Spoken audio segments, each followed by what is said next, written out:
Hello friends, welcome to GS career academy. आज है 5 मई 2022 और 5 मई के करंट अफेयर के सभी इंपॉर्टेंट क्वेश्चन, करंट अफेयर के सभी फैक्ट को इस वीडियो में डिस्कस करेंगे। इसके अलावा 15 स्टैटिक जीके के क्वेश्चन जो आपके आने वाली परीक्षाओं में पूछे जा सकते हैं उनको भी डिस्कस किया जाएगा। आज की पीडीएफ फाइल को आप हमारे टेलीग्राम चैनल से डाउनलोड कर सकते हैं। टेलीग्राम चैनल की लिंक इस वीडियो के डिस्क्रिप्शन में दी हुई है। तो चलिए अब स्टार्ट करते हैं। आज का पहला करंट अफेयर है, खेलो इंडिया यूनिवर्सिटी गेम्स 2021 का विजेता कौन बना है। तो फ्रेंड्स, इस बार के खेलो इंडिया यूनिवर्सिटी गेम्स का विजेता बनी है जैन यूनिवर्सिटी। जैन यूनिवर्सिटी सबसे ज़्यादा मेडल के साथ इस बार की विजेता बनी है। पहले नंबर पर है जैन यूनिवर्सिटी, दूसरे नंबर पर रही है लवली प्रोफेशनल यूनिवर्सिटी और तीसरे नंबर पर है पंजाब यूनिवर्सिटी।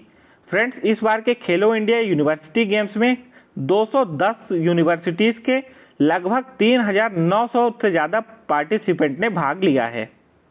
खेलो इंडिया यूनिवर्सिटी गेम्स का पहला संस्करण 2018 में आयोजित हुआ था, लेकिन बीच में कोरोना की वजह से 2-3 साल इसका आयोजन नहीं हो पाया और 2022 में इस खेलो इंडिया यूनिवर्सिटी गेम्स का यह दूसरा संस्करण था।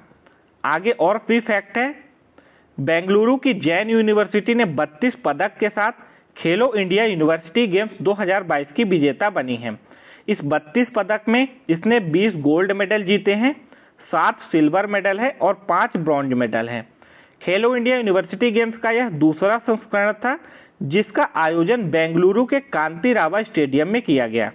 खेलो इंडिया यूनिवर्सिटी गेम्स का उद्घाटन इस बार हमारे देश के उपराष्ट्रपति एम वेंकैया नायडू जी ने किया है। तो फ्रेंड्स, इतनी जानकारी आपको पहले करंट अफेयर के क्वेश्चन से याद रखनी है। फ्रेंड्स, अगर आप लोग चैनल पर पहली बार विजिट कर रहे हैं तो प्लीज़ चैनल को सब्सक्राइब करके बेल आइकन को प्रेस कर लें। साथ में इस वीडियो को लाइक और ज़्यादा से ज़्यादा शेयर करिएगा। नेक्स्ट करंट अफेयर है, कैबिनेट की नियुक्ति समिति एसीसी ने प्रधानमंत्री कार्यालय में प्रधानमंत्री के सलाहकार के रूप में किसे नियुक्त किया है। तो फ्रेंड्स, अभी तरुण कपूर, जिनको आप यहाँ इमेज में भी देख सकते हैं, इनको प्रधानमंत्री के सलाहकार के रूप में नियुक्त किया गया है। तो इस क्वेश्चन के लिए डी ऑप्शन सही है। यहाँ पे 3 नाम और दिए गए हैं ऑप्शन में जो वर्तमान में कुछ प्रमुख पदों पर हैं। देख लेते हैं। प्रमोद कुमार मिश्रा, ये भारत सरकार में प्रमुख सचिव के पद पर कार्यरत हैं। अजय कुमार सूद, ये भारत सरकार में प्रमुख वैज्ञानिक सलाहकार के पद पर कार्यरत है। वहीं बी अनंत नागेश्वरन, ये भारत सरकार में मुख्य आर्थिक सलाहकार के पद पर कार्यरत है। तो ये तीनों नाम भी आपको आने वाली परीक्षाओं के लिए याद रखने हैं। और साथ में तरुण कपूर, ये अब प्रधानमंत्री के सलाहकार के रूप में नियुक्त हुए हैं। नेक्स्ट करंट अफेयर है, हाल ही में जारी सांख्यिकी पर वार्षिक रिपोर्ट के अनुसार भारत में सबसे ज्यादा लिंगानुपात किस राज्य या फिर यूनियन टेरिटरी में दर्ज किया गया है। तो फ्रेंड्स, अभी सांख्यिकी पर वार्षिक रिपोर्ट जारी की गई है और इसके अनुसार जो सबसे ज़्यादा लिंगानुपात है वह लद्दाख में है। पहले नंबर पर लद्दाख है। लद्दाख में इस बार लिंगानुपात है 1104। दूसरे नंबर पर है अरुणाचल प्रदेश। अरुणाचल प्रदेश का लिंगानुपात कितना है? 1101 है। 1101 नहीं है, 1011 है। वहीं बात कर लें कि सबसे कम लिंगानुपात कहाँ पर है, तो भारत में जो सबसे कम लिंगानुपात अभी दर्ज किया गया है, सबसे कम है मणिपुर में। मणिपुर का लिंगानुपात है 880 और दूसरे नंबर पर जो सबसे कम है वह है दादर और नगर हवेली, यहाँ का है 898। तो आपको दोनों चीज़ें याद रखनी है। अगर सबसे ज़्यादा आपसे पूछे तो सबसे ज़्यादा है लद्दाख में, कितना है? 1104 है।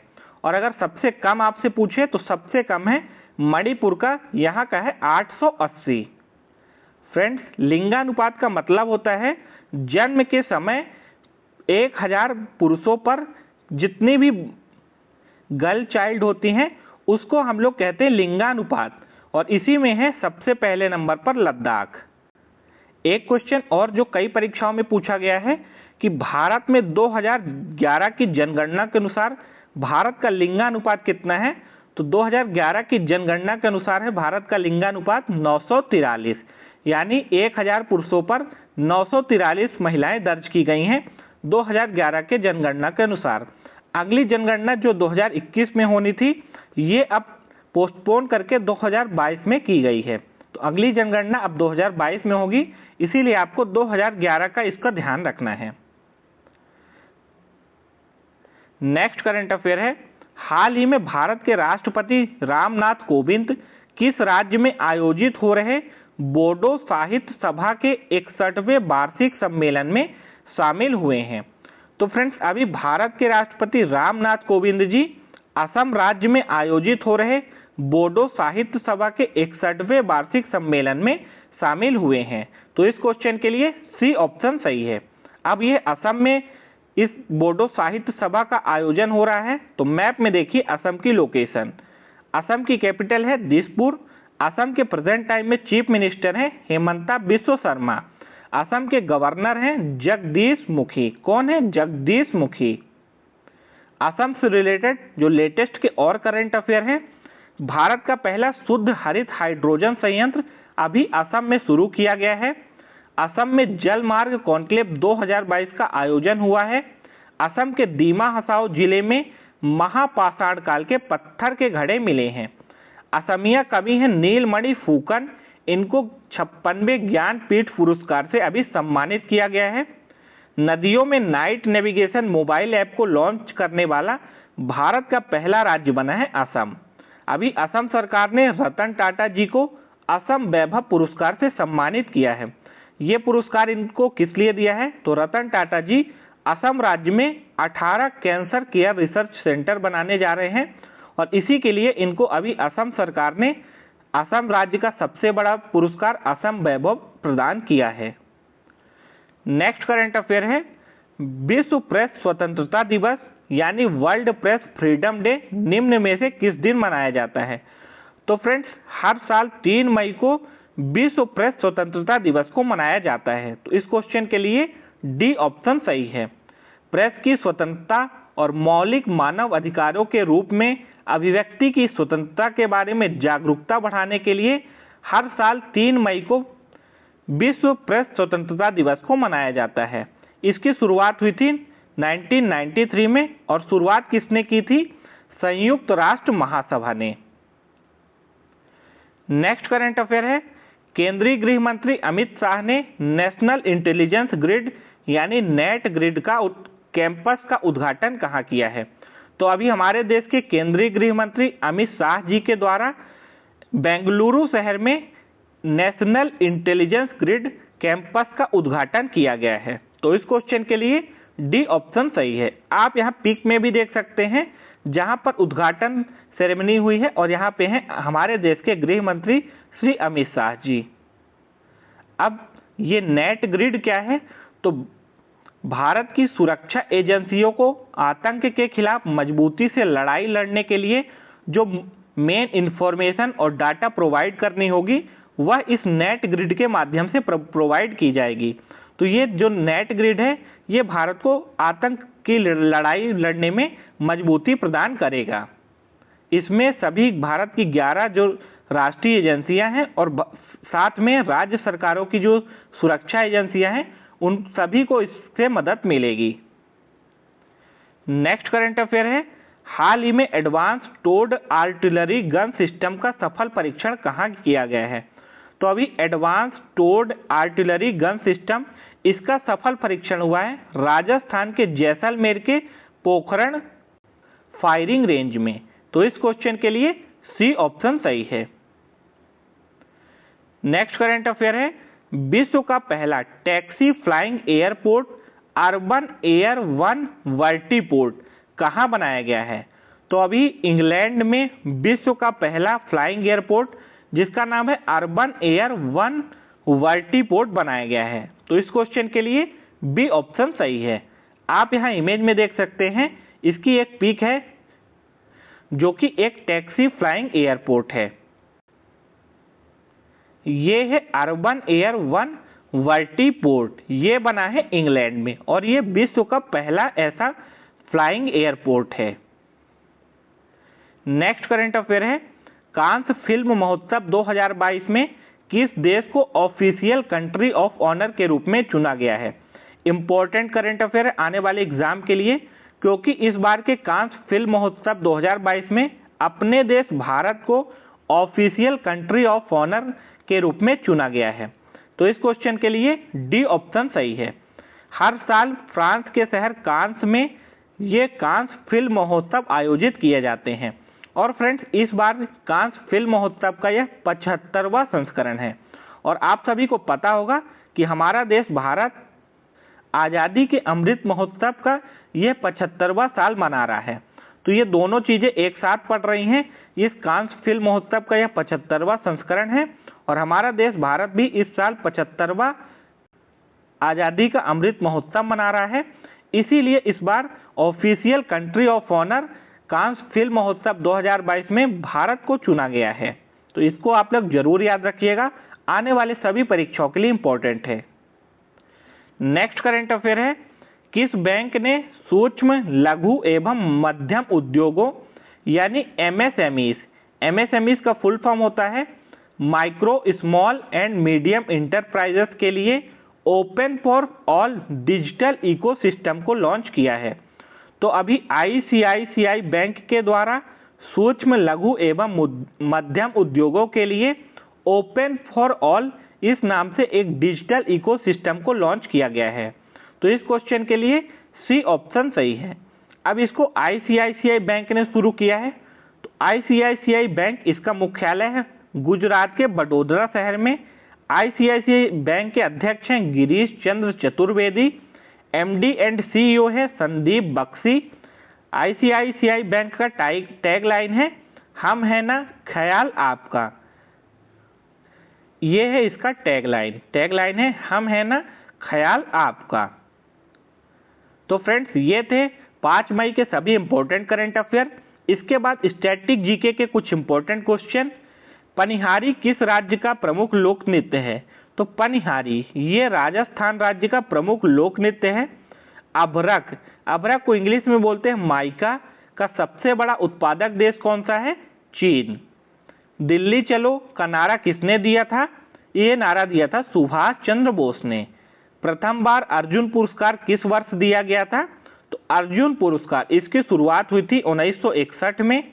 आगरा किले के अंदर मोती मस्जिद का निर्माण किसने करवाया था? शाहजहां ने। राष्ट्रीय पुस्तकालय कहां पर स्थित है? यह है पश्चिम बंगाल की राजधानी कोलकाता शहर में। चिदम्बरम का नटराज मंदिर किस राज्य में है? तमिलनाडु में। भारत में अंतरिक्ष आयोग और अंतरिक्ष विभाग की स्थापना किस वर्ष हुई थी?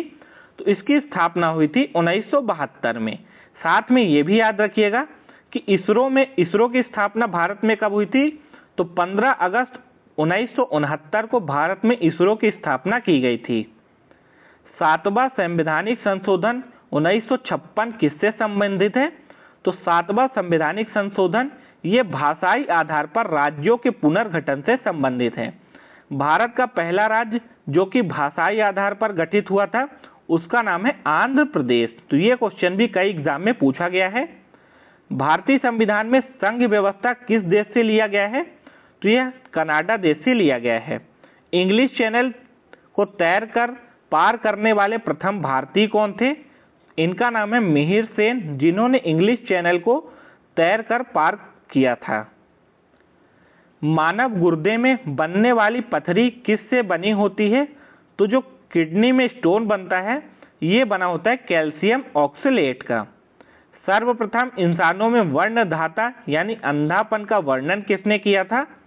ये किया था हेर्नर ने। कब किया था? 1876 में। जठर रस में कौन सा अम्ल पाया जाता है? हाइड्रोक्लोरिक अम्ल। अब 4 मई के जो करंट अफेयर है उनका भी क्विक रिवीजन करेंगे। किस देश के लैंडस्केप गार्डन जिसका नाम है सिटी ऑफ बर्ल मार्क्स को यूनेस्को के विश्व धरोहर स्थलों की सूची में शामिल किया गया है? तो ब्राजील में है लैंडस्केप गार्डन जिसका नाम है सिटी ऑफ बर्ल मार्क्स। इसको अभी यूनेस्को के विश्व धरोहर स्थलों की सूची में शामिल किया गया है। यहीं से एक क्वेश्चन और पूछा जा सकता है कि अभी भारत के मेघालय राज्य के लिविंग रूट ब्रिज को भी यूनेस्को ने अपनी विश्व धरोहर स्थल की सूची में शामिल किया है। पहले केरल ओलंपिक खेलों का आयोजन कहां शुरू हुआ है? तो पहले केरल ओलंपिक इसका आयोजन हो रहा है तिरुवनंतपुरम में। जीन बैंक परियोजना को महाराष्ट्र में शुरू किया गया है, जो कि भारत का पहला राज्य बना है जिसने जीन बैंक परियोजना को शुरू किया है। किस राज्य के शिक्षा बोर्ड ने सिख इतिहास के 3 किताबों पर प्रतिबंध लगाया है? तो वही पंजाब स्कूल की शिक्षा बोर्ड ने सिख इतिहास की 3 किताबों पर अब प्रतिबंध लगा दिया है। राजस्थान में है मियां का बाड़ा रेलवे स्टेशन, और इस रेलवे स्टेशन का अब नाम बदल दिया गया है और नया नाम हो गया है महेश नगर हॉल्ट। ये जो मियां का बाड़ा रेलवे स्टेशन है, ये भारत और पाकिस्तान के जस्ट बॉर्डर पर ही पड़ता है और अब इसका नया नाम हो गया है महेश नगर हॉल्ट। हाल ही में जारी एशिया प्रशांत प्रमुख कार्यालय किराया सूचकांक में कौन शीर्ष पर रहा है? तो पहले नंबर पर है हांगकांग। अपने देश भारत का दिल्ली एनसीआर इस सूचकांक में 9वें नंबर पर है। राष्ट्रीय स्वास्थ्य शिखर सम्मेलन 2022 की मेजबानी किस राज्य को मिली है? तो इस बार 2022 में राष्ट्रीय स्वास्थ्य शिखर सम्मेलन की मेजबानी करेगा गुजरात। इसका आयोजन होगा गुजरात के केवड़िया में। लेट मी से इट नाउ नामक पुस्तक किसने लिखी है? तो महाराष्ट्र के पूर्व पुलिस कमिश्नर हैं राकेश मिश्रा, और इन्होंने ही लेट मी से इट नाउ नामक पुस्तक को लिखा है। किस राज्य में बीमार और घायल गायों के लिए एम्बुलेंस सेवा का उद्घाटन हुआ है? तो अभी असम राज्य में बीमार और घायल गायों के लिए एम्बुलेंस सेवा का उद्घाटन किया गया है। पहली एम्बुलेंस को असम के डिब्रूगढ़ में शुरू किया गया है। तो ये सभी थे 4 मई के इंपॉर्टेंट करंट अफेयर। अब कल की क्लास में जो क्विज के क्वेश्चन आपसे पूछे गए थे, पहला क्वेश्चन था बंगाल के विभाजन यानी 1905 में इस समय निम्नलिखित में से भारत का वायसरॉय कौन था? तो जब बंगाल का विभाजन हुआ था 1905 में, तब जो भारत का वायसरॉय था इसका नाम है लॉर्ड कर्जन। दूसरा प्रश्न था विश्व का सबसे बड़ा टाइगर रिजर्व हुका वांग वैली टाइगर रिजर्व कहां पर है? तो हुका वांग वैली टाइगर रिजर्व ये है म्यांमार में। तो ये दोनों क्वेश्चन के आंसर आप में से कई लोगों ने सही दिए थे। अब आज की क्लास में 2 क्वेश्चन जो क्विज के हैं, विश्व का सबसे लंबा महाकाव्य कौन सा है? रामायण, रामचरितमानस, महाभारत या फिर हनुमान चालीसा? तो इसका आंसर आप दीजिएगा कमेंट बॉक्स में। दूसरा क्वेश्चन है स्टील वेल रोड भारत को निम्नलिखित में से किस पड़ोसी देश से जोड़ता है? तो स्टील वेल रोड ये भारत को और किस देश से जोड़ता है? चीन, भूटान, बांग्लादेश या फिर पाकिस्तान? तो इन दोनों क्विज के क्वेश्चन के आंसर आपको देना है कमेंट बॉक्स में। अगर आज की क्लास आपको अच्छी लगी हो, हेल्पफुल लगी हो आने वाले एग्जाम के लिए, तो इस क्लास को लाइक और ज़्यादा से ज़्यादा आप लोग शेयर करिएगा। साथ में जो लोग चैनल पर पहली बार आए हैं या फिर चैनल को अभी तक सब्सक्राइब नहीं किए हैं, तो प्लीज़ चैनल को सब्सक्राइब करके बेल आइकन को जरूर प्रेस कर लीजिए, जिससे कि आने वाली वीडियोस की नोटिफिकेशन आपको सबसे पहले मिल जाए। मिलते हैं फिर नेक्स्ट वीडियो में, तब तक के लिए आप सभी को जय हिंद, वंदे मातरम, टेक केयर।